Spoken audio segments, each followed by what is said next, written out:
Every day when I was in special operations, I had to prove myself as worthy of being on the team. How am I going to do that? Brings up a great point. I always approach it this way. It's who's going to do it. And then they'll tell you how much time and how much money it's actually going to take. And that mindset is what I found at the White House, what I found in special operations, in Ranger teams, SEAL teams, Delta teams. It doesn't matter what team that you're on that's elite. They always look at the person first. Hey everyone, welcome to the Business Growth Pod. I'm your host, Allan Draper. I am very excited about our episode today. I think I personally have a lot to learn from it. Before we get there, I wanted to ask a favor. Please go to the platform where you listen to this podcast and leave a review. Let me know the things that I'm doing well, things that I can do better. And also the way that you can kind of pay it forward, say thank you for this content, is if you could share an episode of this podcast that you feel speaks to you and could speak to a friend or family member, please share it. Today, I'm excited to welcome to the show Atlas Aultman.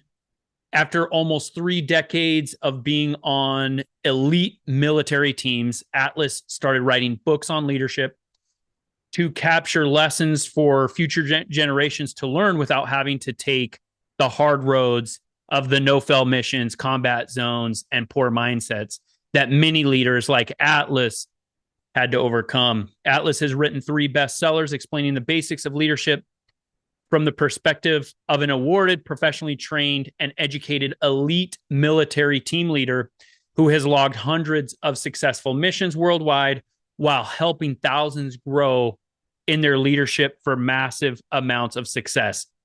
Thank you so much for being here. Welcome to the show, Atlas. Thanks, Alan. I appreciate you guys having me on. This is a fantastic podcast.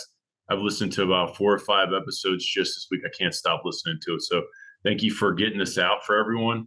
As an entrepreneur myself, I know it's teams like this that you're building that'll help a lot of people, and I just applaud you for this. Thank you so much. Absolutely. I mean, you talked about teams. Let's get right into it. I've learned over, the last decade or so, the importance of surrounding myself with really good people. I imagine that you have some thoughts and feelings about that. What has been one, what's the importance of one, being a good team player, and 2, the importance of having a good team around you? Yeah, that's a great question. The team aspect is absolutely vital to any success. Teamwork makes the dream work, as they say, and that is so true. So from my perspective, I'll take a couple routes. I'm going to answer this in 3 parts. The first one is the teamwork portion is extremely important. And my time at the White House, I had to go through a lot of selection process to get there, and then even more selection process to be on the staff at the White House. And then my time in special operations, I had to go through weeks of onboarding and selection training where a lot of people didn't make it onto the team. And then every day when I was in special operations, I had to prove myself as worthy of being on the team. And that is something that I took for granted until being an entrepreneur. And I started realizing, wow, I was really blessed and fortunate to have some really great team members. How am I going to do that in my business? So, as the good saying from Gary V is, hiring is guessing, firing is knowing. So I've been doing a lot of firing lately of team members that just aren't making it as fast as I want to, the quality that I want to make, and that's kind of the 3-part episode for teams. The other part that I'll answer for teams is what's important on a team. See, whenever we're faced with a problem, we ask these 3 questions, and there are: how much is it going to cost? How much time is it going to take? And then who's going to do it? And that's a Simon Sinek start with why approach. It's very old, does not work. And what you'll find when you take that approach is you spend a whole lot more money and a whole lot more time doing whatever it is that you set out to do. So flipping the script, I always approach it this way. And this is my book that's about to be published here in about 3 months. It's called Rule of 3 Leadership. And it's real simple. It's Mm, who's going to do it. And then they'll tell you how much time and how much money it's actually mm, going to take. And that mindset is what I found at the White House, what I found in special operations, in Ranger teams, SEAL teams, Delta teams. It doesn't matter what team that you're on that's elite. They always look at the person first and putting those people into the team where they belong. It's a hard job that requires daily attention. So the third part to this whole thing is the team aspect has to have communication. And so what I found very, very, very early is that if I don't communicate effectively, I'm going to spend a lot more time communicating to get my intent across. And what that looks like is different for everybody, but everyone's different and they communicate different, and that creates a different team dynamic. So those are my three answers to your one question. Sorry about that. no, that's awesome. That's awesome. I think some of the most successful people that, I have that I look up to as mentors or authors or whatever, they're really good at attracting and retaining talented people. And I've noticed that I kind of have a knack for this. And I wish I did it deliberately, but I didn't. I kind of fell into it a little bit. And one of the things that I've noticed, which was part of my personality, which catered to having people want to surround them, you want to spend time with me and be on my teams, was exactly what you were talking about, Simon Sinek. Is you find the individual and then you let them determine how they're going to solve a problem or attack a project. And I fell into that because of my personality. My personality is, hey, I've got so many things going on. I don't have time to micromanage you. I don't. And it's really in my situation has become an immediate sink or swim. So it's really great for autonomous, highly motivated, self-driven, high-achieving individuals. It's really bad for people that need to be told what to do. And I've run into that situation quite a bit where I've hired somebody that I thought would fill, those spots or kind of match that personality or that approach.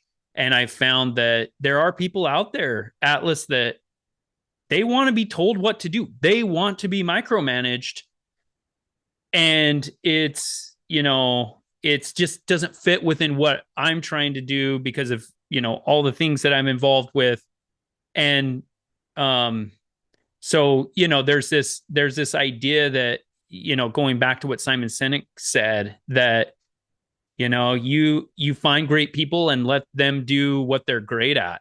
I think that's a really good point. Yeah, he focuses on why and uses a sales approach using Apple, and that was when. All right, so I'm totally gonna blow it up. I talked to a couple TEDx stage curators, and I'm gonna be on a TEDx here pretty soon. Oh, So that's his awesome. his start with why theory, Mm-hmm. uh, it's the most watched TED Talk. I don't know if Yeah, you the knew golden that. circle. That's right. Yeah, I knew that. Yep. yeah, and the number two, if you doubled it, wouldn't have as many views as that one. And the audio visual, everything went wrong with that except for his delivery. And he did a perfect sales pitch to that delivery. But where he was wrong and what he missed is what's timeless. It's who, what, where, when, and why. Those are the five W's, right? And they're in that order. And that was passed down generational um, knowledge to all of our folks. And we seem to forget that. It starts with Mm, who, not mm, why. It actually ends with why. So if everyone has their own why, it goes back to communication, and they're trying to communicate why they're doing something. You're going to mm, have to fire a lot of people because they're going to mm, be self-serving. They want to be told what to do. You're absolutely right. And when they ask why, it's a delay. It's one of those D's, right? The four D's of when you get a task: do, delegate, delay, or dump. Um, that's how a normal person will react whenever they have a job that they feel comfortable in and they don't want to step out of that comfort zone to actually do something that impacts the world. And that's how it all rolls out. Unfortunately, mm-hmm, it's starting with who though. It's always starting mm-hmm. with who. So that's the title of my speech, and I go into how that worked with the president. One of the stories that got me to the national stage as one of the top speakers in America was one I'll share with you now. Is President Obama was really big on meet and greets, and when I was advancing him, like going in front of him before he went into a room, I saw an old man in a wheelchair, and he was just crouched over. And when the president came in to meet him, he said, "How you doing, young man?" And immediately that man transformed. His wrinkles disappeared off of his face, and his shoulders rocked back, and his chest came out. And that old man became a young man for a split second. And in that moment, I didn't realize it until later. I was like, that moment was for me. Like, I don't have to be the Mm, president of the United States to give somebody that type of attention. mm. And that's usually what people need. They don't really need to be told what to do if they're willing to do whatever they need to do for that successful, motivating factor. So uh, that start with who is a big deal for me, and I've seen it for almost 3 decades. And all of my organizations have won major awards. Um, I've commanded like Mm. unbelievable successes and innovation, and it wasn't because I started with why. It was always because I found the right person and said, "Dude, I empower you to do this," or "Girl, you got this. I know you can do this." And that self doubt that they overcome, that mental mind track that most people just don't get into because they don't feel comfortable, or that's what wins it every day of the week and twice on Monday when you start it again. That's a really interesting take on, I mean, because Simon Sinek ended up writing a book after the Golden Circle, Start With Why, right? And I think it's an interesting point. Um, and I think the way that I like, because I agree with you 100%. I read a book this summer that is titled Who Not How. I'm trying to remember the author. I'll have to put it in the show notes. But the idea is if you have something you want to achieve, or you have a problem you want to overcome, or opportunity you want to seize, whatever, that you should look into who can help you, not how you can get it done. And you find the right who, and then they'll bring the how with them. Yeah, And Dan so Sullivan. Dan Sullivan. Dan Sullivan, that's right. Yep. And I've read a couple of his books, and I guess the idea is you kind of combine that with what Simon Sinek is saying. And the way that I take it is Simon Sinek is saying, like, you start with your why. You start with your why, then you can attract people that share that why, right? That has to be that way, because all of the stories that he shares in the Golden Circle, he talks about Martin Luther King, he talks about Apple, he talks about the Wright brothers, right? Nobody did that alone. But I think it's a really good point. I think if as individuals and especially as leaders, we get really clear on what we're trying to accomplish and why we're trying to accomplish it, then we sell that vision to others. And when others match that vision, when they're like, yes, that's what, and you know what's really cool? I think the rising generation, they get a lot of heat. The younger, the 20-year-olds, 25-year-olds, I think they get a lot of heat for, different things. But one thing that I've noticed, having employed quite a few of them over the years, is that they want purpose. They'll take a pay cut. They'll live in their parents' basement, but they want purpose. And so as leaders, we can take our why and say, hey, it may not match what you're trying to accomplish. It may not, but for those people that it does, I think we're going to find really good leaders. I agree 100% with that. But again, I got to go back to his examples are all who's. Apple, whenever you find out, okay, so it goes back to this. Who are you? And if you find out who you are and there isn't a business model that you fit into, then who are you? You become an entrepreneur, right? Mm-hmm. Because the world needs that. Mm-hmm. And a lot of people are going to agree with that, but they don't want to step out on their own and be that entrepreneur that the world needs. So whenever you find that powerful force, for me, I found 4 people recently in the last year that can help me complete a package. And we're doing that now. So we're doing a session tomorrow for, I can't name the company, but it's the America's largest employer, put it that way. And we're doing a three-part series. I have a guy by the name of Tommy that's really good at storytelling, and he's going to say, "This is how I do it." And then for me, I think you need to have a book as an entrepreneur or any leader, because if you write down your thoughts, it's just like a business plan. It may not go as planned, but at least you're getting it out of your head and it becomes real. And then you can reprogram your subconscious to what that is. And then I have another person by the name of Randy Lanning, who's going to come in and talk about stagecraft, because he became one of the top speakers in America because he can control stage. So between those three, we're having that conference tomorrow, and we'll have another one in Phoenix in March. I'll make sure I send an invite to anyone who's invited. We'll get a special package. So I'll put something specifically for your show Awesome. out there so that your listeners Awesome. can get a Awesome. free access instead of having to Awesome. pay.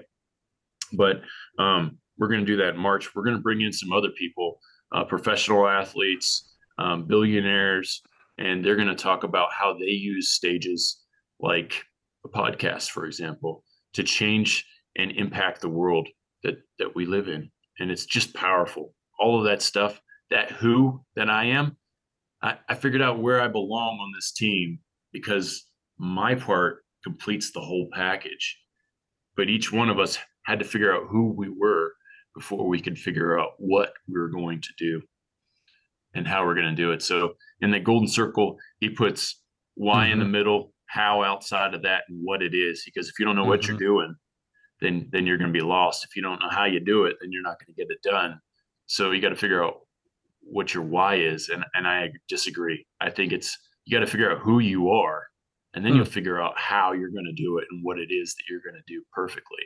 Mm-hmm. So I'm just taking the same circle and I'm replacing one word and it works. It's worked. I mean, I've been in a lot of situations where silver medal is not an option. If we lose, we die. And failure is just not an option when you're talking to the world's most powerful leader. And all of those things always focused on who's going to be there at the right time. And it worked out every time, man. I'll give it back.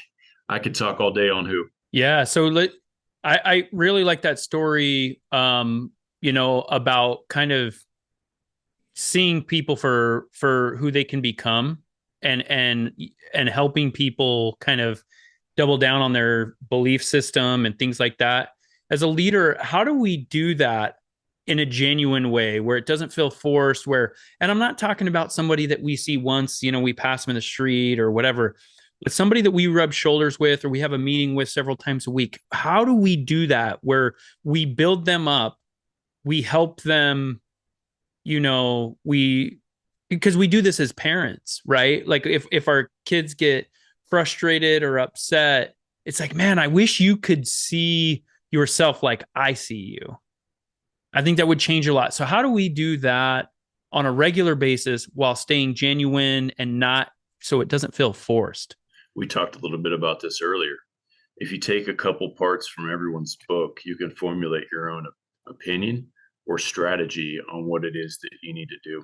Yeah, so I talked about this in a show with Ramona Shaw actually a couple of years ago. The premise is this: as a man's voice changes, they have the option to change their voice and mimic their dad or their uncle, and everyone knows that they're faking it. It's like an imposter or someone who mimics someone else, and they just go off on a voice tone. Everyone sees them for who they are. They don't come off as themselves. So as a leader starts to figure out what works for them, they add that into their toolbox, and it becomes like their voice. Everyone has a unique leadership style, and that leadership style comes through experience sometimes. It also comes to them sometimes natural. So there's two types of leaders, right? The people believe that you can be born a leader or that you can learn to be a leader. And I'm of the big belief that you can learn how to be a better leader, even if you're born as a good leader. So adding all of these different tones, like a voice, it will actually amplify your ability to find out who you uniquely are as a leader. And that's so critical. So that's a great question. Thanks, Allan. So no problem. So we just experienced some technical issues, and I think it's a great, it brings up a great point, and that is, as a leader, you have to be able to, control what you can control and let the other stuff go, and and and you have to be the kind of voice of reason and calm in the midst of what feels like a storm or whatever. I share a story quite often where I was flying from Phoenix to Boston, and very smooth ride. And I'm not a huge fan of turbulence myself, which means something because of how much I fly. And I remember I was like watching this flight attendant. She was walking down the aisle, and all of a sudden it just rocked the plane just out of nowhere, and she went down. She hit the ground, and then she pops back up, and she's like, "Oh, a couple of bumps," and then just kept walking. And I was like, and this was like my first or second year in business, and I'm like, that's how I have to be with my business, regardless of what's going on inside of me. There are people watching me. There are people that I'm leading that are looking to me for this emotional support, for stability. And as leaders, we have to have that regardless of this inward turmoil that we feel. We have to be able to acknowledge the things we can't control, but also stay calm when things seem to be going crazy. And I wanted you to talk a little bit about that and some of your experience with that. Yeah. So the mindset that goes along with that is crazy, and everyone experiences it different in different situations. So the first time I was in command, I had what was described in 1978 by a psychiatrist. She dubbed it imposter syndrome, and it's when you don't feel like you're capable of doing the thing that you were put in position for. And she thought it was uniquely to women. And then she did the study in 93, I believe, and she found out everyone experiences this. And so once you realize that's real, you can start to process that and realize that you're fully capable of doing it, or you wouldn't be there. That's one. The second thing that I'll tell you is it's amazing that people don't see how valuable they are to the equation until they're pulled out of it. And I talk to a lot of CEOs that are like, hey, if I wasn't here, this business wouldn't run. And I'm like, okay, well, pull yourself out and see who steps up. And inevitably, they always find somebody that'll step up and make the business go. And then that person becomes their trusted confidant. And you can talk to that person back and forth because you really have that unique ownership that's there. But like the president of the United States, the first time I engaged with him at an event, I couldn't sleep the night before because I knew it was going to be me and him, only me and him talking. And that was a uniquely weird experience to where I processed that stress differently than I did combat, and then I did command. And so those type of stresses, whenever they come up to you, just realize what they are, but also you have the power to persevere through all of that. And you got to remember where you came from. The mirror check is a good way to do that. Just looking in the mirror. Mel Robbins, if you know her, Mel Robbins has this thing where she says, hey, I know it's silly, but give yourself a high five in the mirror. And whenever you're feeling down, if you give yourself a high five in the mirror, it's been proven to clinically boost your spirits and make you more able to do whatever it is that you're doubting yourself on. So Mel Robbins, another TED Talk. Mel Robbins wrote a book on that and her experiences. And I tried it for a week, and I actually got a lot out of it. And it sounds weird. I shouldn't be admitting that in public, but hey, I gave myself a high five in the mirror a couple of days, and it worked. That's awesome. Yeah, I think, and a lot of this, that we talk about on this show and that I try to do personally is you find out what works for you, and you take bits and pieces from one author or one podcast or one video or whatever, and you see what works. And I think that's an important part of leadership and self-improvement, mastery overall. Well, Atlas, this has been fantastic. Where can people reach out to you if they want to learn more about all the things that you're doing and accomplishing? Yeah, I'm getting ready to start a series to help people become bestsellers. So that's starting on Friday, and they can reach out to me on Instagram. That's where I'm most popular. And that's Atlas, ATLAS underscore Aultman, AULTMAN. I have people hit me up from around the world with speaking tips and advice, and then just picking the right words in the right sequence. And I'm pretty responsive on that. So Instagram. I also have a website, it's leaders dash kit, KIT. And there I have different kits that are available, including the one I just told you about, the conference we're getting ready to do in Phoenix. All of that stuff's coming on. So it's going to be great. And I love helping people. I love watching them succeed. And then adding bestseller to your name, that's better than doctor. That's huge. Well, congratulations on all the success, man. I'm excited to kind of follow your journey and watch you as you continue to grow. And I'm sure I have a few things to learn from you. So thanks for joining us today, and best of luck in the future. Thanks, Allan. Great. If you have enjoyed today's podcast, please leave us a rating. And for daily inspiration and business tips, follow Allan on Instagram. Until next time, remember, we build the future one entrepreneur at a time.